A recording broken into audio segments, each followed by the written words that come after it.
ও রক্ষা কালী পুজো সমিতি আজকে অমাবস্যার পুজো চলছে।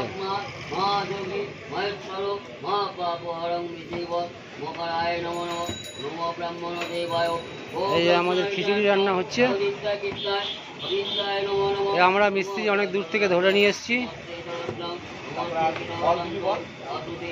খিচুড়ি স্পেশালিস্ট।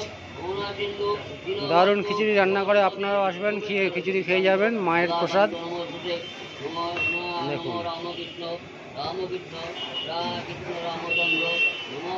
কি সুন্দর খিচুড়ি রান্না হচ্ছে।